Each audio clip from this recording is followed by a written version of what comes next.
जंतर मंतर पर piece party ने आज एनआरसी का विरोध करते हुए जो लोग पुलिस की गोली के द्वारा मारे गए हैं उनके परिजनों को साथ लेकर के प्रोटेस्ट किया और इस काले कानून को वापस करने की मांग की।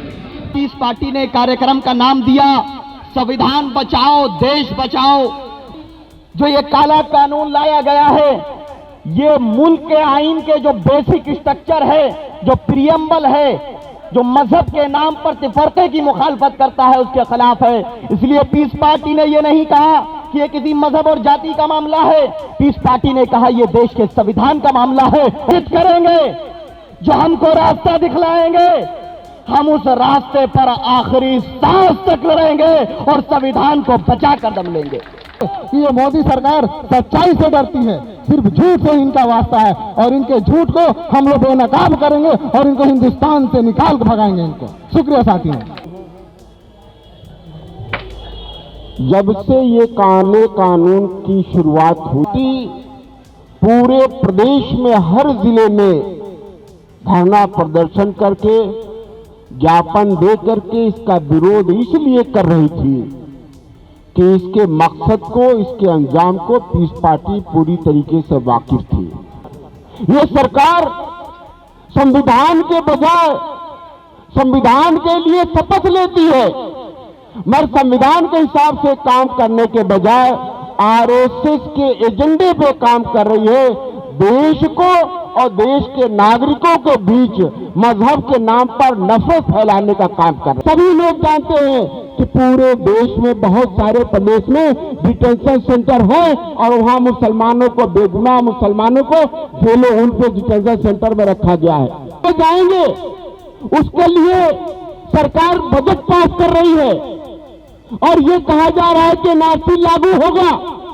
ये राष्ट्रपति अपने पूरी भाषण में कहते हैं और राष्ट्रपति का भी भाषण ये कैबिनेट से पास होता है, सरकार पास करके देती है और मोदी जी कहते हैं कि ये हो ही नहीं सकता। मैं अफरोज बादल, पीस पार्टी राष्ट्रीय महासचिव साहब, पीस पार्टी कर रही है पूरे प्रदेश का दौरा करके।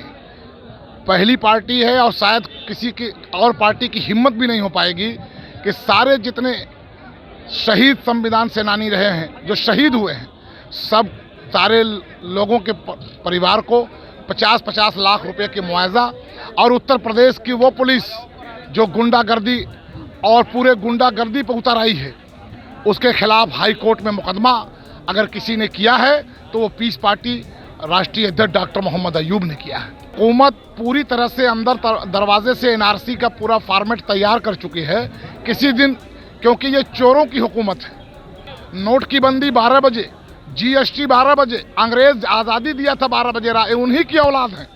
ये अंग्रेजों के नक्शे कदम पर। देखो, ये पहले शुरू में इन्होंने कहा है कि एनपीआर हम लाएंगे और एनपीआर जो है वो शुरुआती दौर में एनआरसी का एक कदम है। एनआरसी तो देश में होगी जैसे इनके ख्यालात हैं, इनकी प्लानिंग है। पार्टी ने घर घर जा कर के उनकी पूरी लिस्ट बनाई है। लिस्ट बनाने के बाद उनको सम्मान के लिए सम्मान दिया है। पीस पार्टी उन्हें सम्मान कर रही है और संविधान सेनानी उनको जो है खिताब दिया गया है। देखो, ये तो है राष्ट्रीय अध्यक्ष जी के ऊपर है कि अगर वो हमें हुक्म देंगे कि हाँ जी हमें दिखाने हैं कागज़ तो दिखाएंगे और नहीं कहेंगे तो नहीं दिखाएंगे। दिल्ली में हमारे धरना प्रदर्शन होंगे हर जगहों पे। अभी तो जंतर मंतर से शुरुआत की है हमने। सारी समाजवादी पार्टी छोड़ कर मैं अयूब साहब की पार्टी पीस पार्टी ज्वाइन करी हूँ आज और मुझे बहुत खुशी हो रही है कि एनपीआर के खिलाफ, सीए के खिलाफ आज मैं मोर्चा संभाल रही हूँ।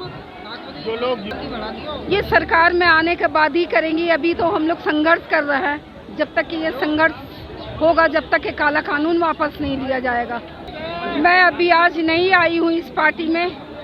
अभी मैं ज़्यादा तो नहीं कह सकती हूँ, लेकिन इनकी बहुत अच्छी छवि है इसलिए आज मैं ज्वाइन कर रही हूँ। शाहीन बाग की औरतें जो धरने में बैठी है वो हमारी शेरनी है, वो हमारी शेरनी है। नाम सौमिन राजा है, मैं युवा जिलाध्यक्ष हूँ पीस पार्टी गाजियाबाद। हम ये संदेश देना चाहते हैं कि जो बिल, ये काला बिल जो पास करा है मोदी जी ने, ये इन्हें वापस लेना होगा और हर कीमत पर वापस लेना होगा।